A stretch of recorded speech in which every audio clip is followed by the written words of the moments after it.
Hello and welcome to this introduction to Arduino and DC circuits. In this chapter we'll summarize potentiometers, voltage dividers, environmental sensors, analog to digital conversion, pulse width modulation, and coding of input and output pins on our Arduino. These topics are relatively more advanced, so if you haven't already, I recommend reviewing chapters 2 through 4 associated with this series. This is the 5th chapter in a 10-part series developed for a local hackerspace here in Tucson, Arizona. So let's start with a discussion of potentiometers, also known as pots. These are examples of various pots that you might see on a Google image search, but you're probably most familiar with the pots used to adjust the volume on your stereo or adjust the heat on an electric stove. So the first thing you'll notice about a pot is that it has a post and 3 terminals present at its base. Now if I were to take this pot apart, this is what I'd see on the inside. The outer terminals are connected to one another via a strip of resistive material, and the middle terminal is connected to a wiper that makes contact with that resistive material. In this diagram, the terminal connected to the wiper is labeled W, and the outer terminals are labeled as A and B. The wiper can be turned via the post typically connected to a dial. Now if I were to attach a battery to the wiper and terminal B, you can see that conventional current will flow through the wiper, then through the resistive material in the pot, and eventually ground through terminal B. If I were to use my multimeter to measure the resistance of that material, I could calculate the ohms encountered by current flowing through that material. Next, if I were to turn that wiper blade to the right, what do you think would happen to the resistance measured by the multimeter? Well, if you look carefully at the drawing, you can see that the path taken through that resistive material would diminish, and thus the measured resistance would go down. Next, let's move the terminals of my multimeter to terminal A and the wiper terminal on the pot.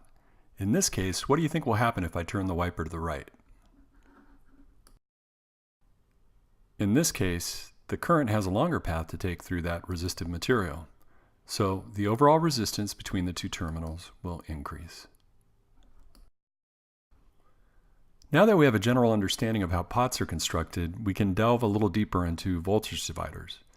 In summary, a voltage divider is a simple circuit which turns a large voltage into a smaller one. The way it works is that by applying an input voltage to 2 resistors in series, we can create an output voltage that's a fraction of the input voltage. We'll explain how this works in just a second, but first, it's important to note that voltage dividers are one of the most important circuits in electronics. Or as SparkFun puts it, if learning Ohm's law was like being introduced to the ABCs, learning about voltage dividers would be like learning how to spell cat. So, in order to work with voltage divider circuits, we need to set up 2 resistors in series. This is one way of drawing an electrical schematic that shows what 2 resistors in series look like in a simple circuit. In conventional current, we just have electrons flowing from the anode through the 2 resistors and to ground. Now, if we were to place our multimeter leads across R2, we know from prior chapters that we can measure a voltage drop across resistor 2. What makes this circuit kind of interesting is that if we know the value of resistors R1 and R2, there's a simple formula we can use to calculate that voltage drop across R2, also known as Vout. This is the formula. To calculate Vout, we would just use the voltage of our power supply, or Vin, in the equation, and also substitute values for R1 and R2. We could then multiply Vin by the fraction containing the values for R1 and R2 to calculate Vout. Now there's something really interesting about this formula. Imagine if R1 and R2 were the same value. What would happen if we were then to replace R2 with a much larger resistor and leave R1 the same? You can experiment with this on a calculator using any values of your choice, but I'll just tell you right now that as R2 increases in this simple circuit, the calculated voltage drop across R2, or Vout, will also increase. Conversely, if you were to increase R1 instead of R2, the result would be one of decreasing the calculated value for Vout. The most important takeaway from this is that if you have two resistors in series and change the value of one of those resistors, the voltage drop across those resistors will also change as per the voltage divider equation. Now let's come back to our potentiometer and demonstrate how these little pots really are just package voltage dividers. This shows how we originally had our multimeter and battery leads attached, only now let's experiment with measuring the voltage drop across the resistive material identified here as R2 rather than the resistance of that material. To do this, I'm going to move the battery anode, shown with my red plus here, from the W terminal and put it on the A terminal.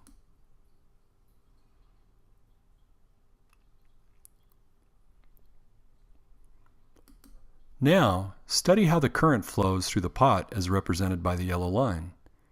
If you look at the diagram closely, you'll see that what I've done is create a simple circuit with two resistors in series, which is the same as a voltage divider circuit. For this reason, potentiometers are in essence voltage dividers and commonly referred to as the same. Now, I can use the voltage divider equation to study how the voltage drop across R2 measured by my multimeter will change as I move that wiper blade. So for starters, let's move the wiper blade to the left. In this circuit, I've effectively increased the path through R2 as shown by the red line. In this case, as R2 increases, R1 decreases. And if you experiment by plugging in those relative changes in the voltage divider equation, Vout will increase. I can do the opposite by turning the wiper blade to the right.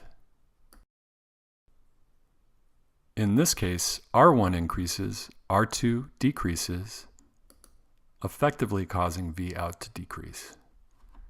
So, potentiometers and anything that acts as a voltage divider for that matter are pretty cool devices because I can effectively change the voltage signal being registered by an Arduino pin either by turning a knob on a pot or by having a resistor change its value in response to some external stimulus or environmental condition. In order to demonstrate this, let's revisit the capabilities of our Arduino and run through a demonstration. Up to this point, we've talked about how Arduino pins can be used as outputs or valves to turn things like LEDs on and off. However, we can also declare Arduino pins as inputs. When we do this, we turn these pins into little voltmeters that sense electrical pressure. If we understand Arduino pins can act as voltmeters, then we quickly realize that these pins can sense the Vout of a voltage divider circuit. Furthermore, now that we know that potentiometers are essentially just package voltage dividers, it's not that difficult to see how we might be able to wire up a pot to an Arduino via breadboard. Here you see that we have terminals A and B wired to the power rail of a breadboard. The breadboard is receiving power from the 5-volt and ground pins of the Arduino, and we have Vout directly wired to analog pin 3 on our Arduino. Now, depending on the position of the wiper blade, I can register a different voltage on my analog pin. This is very powerful stuff since many environmental sensors are basically just calibrated voltage dividers. One of the resistors in such a sensor carries a fixed voltage, say 10 kiloohms, and the second resistor varies in response to some environmental stimulus, such as light, temperature, or moisture. To help explain this a little more clearly, let's build a soil moisture sensor out of a gypsum block, hook it up to an Arduino, and see what happens. So this is actually from a real-world application I developed for detecting when there's soil moisture present in a dry wash resulting from the presence of stormwater. In order to build a soil moisture sensor, the first thing I did was take 2 pieces of conductive steel and suspend them in some wet plaster of Paris, also known as gypsum, that's been poured into Tygon tubing. You can purchase Tygon tubing, plaster of Paris, and some thin nails at Home Depot if you want to make one of these. And here's a close-up of what I'm talking about. Here you can see that there's 2 pieces of metal embedded in gypsum. Because there is gypsum between the 2 pieces of metal, What I've done is created a big gypsum resistor. The resistance of gypsum is very high, so for these resistors, it will be on the order of millions of ohms when the gypsum is dry. However, if I soak these in water and let them sit for a while, the resistance will go down. In essence, the gypsum acts like a variable resistor, with the variance being a function of how much moisture is contained in the block. Another way of thinking of this is that the moisture is turning the dial on my sensor. The moisture acts as a conductor, thus increasing the resistor's conductivity and lowering its resistance. As a side note, look at the resistance of these two gypsum blocks and note that the resistance between them both is slightly different once they're saturated. Just keep in mind that the resistance of homemade gypsum blocks like these will differ depending on the distance between the two terminals in the block. The bottom line is that unless you're very meticulous, it will be difficult to make two resistors that have exactly the same resistance. This is just an observation that really has no impact on the experiment that I'm about to demonstrate, but it's just something to keep in mind. So next, let's demonstrate how changes in moisture can be captured by an Arduino pin if the gypsum block is included as a resistor in a voltage divider circuit. In this case, you can see that my gypsum block is R1 in the circuit, followed by a fixed resistor R2 with a value of 5.1 kiloohms. I have a lead between the two resistors running to a pin A0 on my Arduino. As a result, A0 is reading V out in this simple voltage divider circuit. You'll notice that as currently drawn, my gypsum block is in a cup of water such that its resistance will be relatively low because moisture is improving the conductivity of the gypsum. In the upper left-hand corner, I have a schematic for this circuit with R1 shown as a variable resistor and R2 as my fixed resistor. Again, V out is what's being measured by the analog pin on the Arduino. So, let's remove my gypsum block from the cup of water. What will happen is that its resistance will go up as it dries out, similar to turning the dial on a potentiometer. If you look at the schematic in the upper left-hand corner, I can demonstrate this by increasing R1 by showing it in larger font. How will this impact the voltage divider circuit? So let's bring up the formula for V out and see what happens. If R2 is fixed, but I make R1 really big, the term R2 divided by R1 plus R2 will get very small, maybe even approach zero. If that happens, multiplying V in by a smaller number will cause V out to become small. If I'm polling V out over time, I can actually capture that change as it's happening. In fact, I've done this. In this graph, you can see how voltage registered by pin A0 goes down over time as the gypsum block dries out. By studying the shape of this curve, I may even be able to come up with a general idea of when that block is considered wet and when it's considered dry. But we can talk more about that in a future episode. For now, just note that the Arduino pin is capturing the variability of my resistor as it dries out over time, with the voltage V out going down as things dry out, and as was predicted by our voltage divider equation. So at this point, you may be wondering about the scale of this graph, specifically, why does it range from 0 to 900 when we know that Arduino operates on 5 volts? The reason for this is that Arduino will discretize that 5 volt signal into 1024 discrete little pieces. This gives us a much finer resolution than a range of whole numbers from 0 to 5. This discretization is known as analog to digital conversion. To solve for the digital value associated with, say, 2.12 volt signal, we have to set up a cross-multiplication equation as shown on this slide. Here, if we know the digital value 1023 is the same as 5 volts, we're asking what the digital value for X should be relative to 2.12 volts. To do this, we simply use some simple algebra to solve for X. And the answer is 434. Intuitively, this should make sense since 434 is a little less than half of 1023, just as 2.12 is a little less than half of 5 volts. Now, one thing that really bothered me about all this is why 1023? Why not 1000? Wouldn't that make the math a lot easier? Well, the reason is that computers live in the world of bits, or transistors that are either on or off.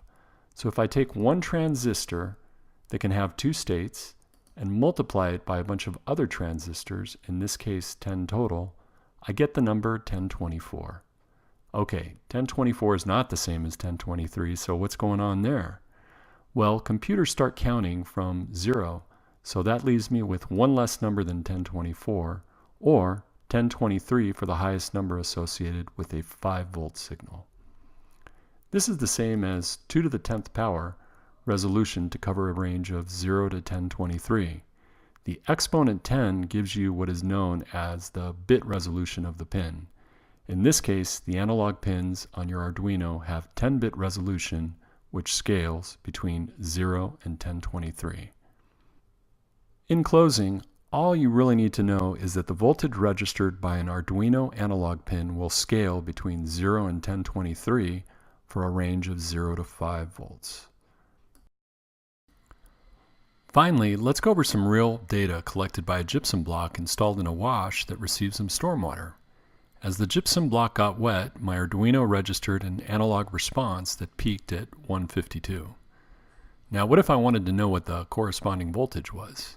It's fairly simple. You again set up a cross multiplication equation, do a little bit of algebra to figure out how to calculate for x, and in this case, the answer is 0.61 volts.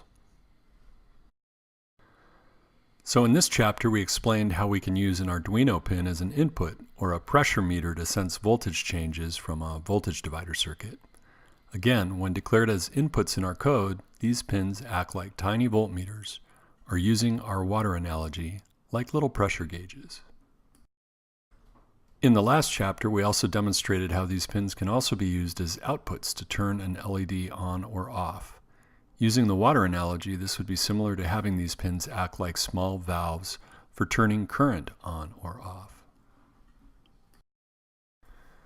To be clear, all the socket header pins identified with numbers or the prefix letter A for analog can be used as inputs or outputs, but their individual capabilities will vary depending on what kind of pin we're working with, either digital, analog, or digital pins capable of pulse width modulation. On that note, let's take a closer look at the differences between these pins and also briefly discuss how to write code to enable their unique capabilities. So the pins we'll be talking about are the ones shown on this slide, also known as GPIO pins or general purpose input-output pins. The pins along the top of Arduino are known as digital pins, and the ones along the bottom are known as analog pins. Let's start with the analog pins. These are the pins that I mentioned are considered input pins by default. Although they can also be used as output pins, their main function is to read sensors. If I wanted to read the voltage being registered on this pin, which, by the way, will be converted to a digital signal having a value of 0 to 1023, this is how I might write the code in my Arduino sketch. Here, I have a variable called val, short for value, that will store that digital signal registered by pin A0. If the voltage registered on A0 is 5 volts, then the value stored in my variable val will be 1023. If the voltage registered on pin A0 were 0, the value stored by val would be 0, and if the voltage were 2.5 volts, then val would be 512. If I wanted an analog pin to be an output or a valve that delivers current, then this is the way I would write that code. First, I'd make sure to specify that the pin were defined as the type output, as shown in the first line of code. When I'm ready to use that pin to deliver some current, I use the function digitalWrite and indicate I want pin A0 to go high, as shown in the second line of code. This is the same as opening the valve so that the 5 volts of pressure available from my power supply can push current through my circuit. Setting the pin low is the same as closing the valve. Next, let's talk a little about the digital pins shown at the top of my Arduino. At this time, let's just focus on the pins that don't include those squiggly lines. also known as tildes. That leaves us with pins 0, 1, 2, 4, 7, 8, 12, and 13. Since these don't carry a default state, we need to define the type of pin we'll be using in our code. In this case, I've specified I want pin 7 to be an input pin, which is the same as turning it into a meter. The syntax for reading the voltage into a digital pin is similar to that of an analog pin, but instead of using the word analog read, I'll use digital read since this is a digital pin.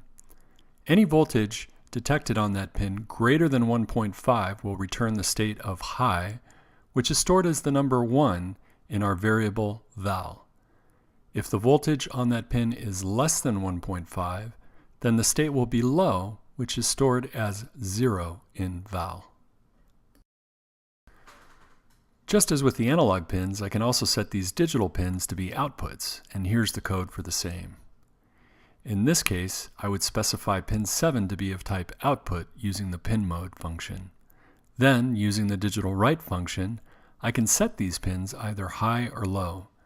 If I set the pin high, it will create 5 volts of pressure on that pin for moving current through my circuit. If I set the pin low, it will create 0 volts of pressure, which is effectively the same as closing a valve. Now what about those pins with the tildes in front of them? When declared as inputs, the syntax for the code is the same, and these pins will work exactly as the other digital pins described earlier. The same goes for declaring these pins as outputs. We can use the same syntax and logic that was described for the other digital pins. So what's the difference? Well, these pins are capable of one additional function, and that is to create a pulse width modulation signal. Before we get into the syntax for that, let's talk a little bit about how pulse width modulation works. Pulse width modulation, or PWM, is the process of opening and closing the valve on our Arduino pin over and over again over time. If I were to have an LED attached to such a pin, the processor can turn it on and off at such a high speed that I might not even notice what's happening outside of seeing a little bit of dimming in the LED. In this way, it's just a fancy way of saying that if you blink an LED fast enough, you don't see it blink anymore. But you will change its brightness by changing the ratio between the on time and the off time. This has the same effect as lowering the voltage or pressure, pushing the electrons through the LED.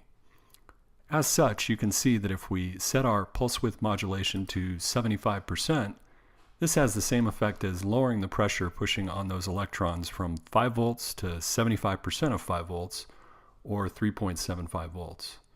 We'll actually demonstrate this with a multimeter in the next chapter for this series. Finally, it's important to mention that this technique works with devices other than LEDs. For example, you can change the speed of a motor using pulse width modulation, or PWM. At 25%, you can see that the LED will only be on for a fraction of the time compared to 75%, so the effect will be to dim the LED even more, the same as if we drop the voltage from 5 volts to 1.25 volts. So knowing all this, what do you think the effective voltage will be from setting the PWM to 50%? If you guess 2.5 volts with the LED burning brighter than it did at 25% and dimmer than it did at 75%, you're right. So, getting back to our Arduino, the pins with the tildes are the ones that are capable of PWM. But just as with the analog pins that take a voltage input and convert it to a number, we have to do the same with the voltage output we're trying to generate through these special pins. These pins are a little coarser in resolution than the analog pins in that they work in a range of 0 to 255. So we can effectively splice up that 5 volt signal into 256 slices. Of interest, 256 is the same as 2 to the 8th power, and if you'll recall from our previous explanation, this is the same as 8-bit resolution. This is how we write code to realize an effective voltage of 2.5 volts through pin 9 and then a voltage of 0. First, we define pin 9 as an output. Next, we'll analog write to pin 9 a value of 128, which is about the middle of 0 to 255. As such, this would realize an effective voltage of 2.5 volts. And finally, we'll analog write to pin 9 a value of 0. This is the same as realizing a voltage of 0 or closing the valve. If we draw this out using the simple circuit from previous chapters, what PWM gives us is the ability to open our water valve partially rather than opening or closing it fully. Let's try to demonstrate this using the simple circuit we studied earlier. Conceptually, the circuit here is wired through pin 9 of our Arduino. At this point, we haven't yet defined what kind of pin we're working with, so let's write that line of code first. This effectively turns pin 9 into a valve for current, but we haven't done anything with it yet. First, let's assume it takes one full turn of the valve to open it up all the way. Now let's open up our water valve so that we get 100% of the water pressure to light up our LED. This is the line of code that does that using analog write. Now let's assume that I only want to open up the valve halfway. This is the line of code to do the same, and as you can see from doing that, my LED isn't going to burn quite as brightly as it did when the valve was opened all the way. And here's the line of code for turning my valve only a quarter turn, and as expected, the LED is going to burn even dimmer.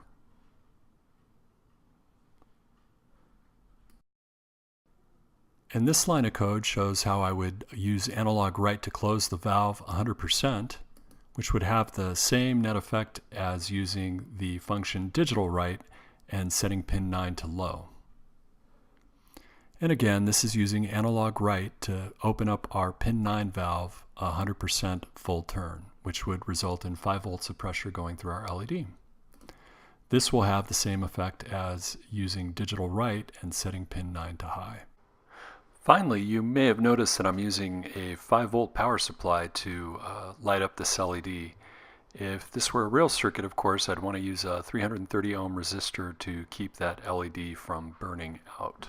In the next chapter, we'll actually write some code to demonstrate Arduino pins in action. Thanks so much for watching.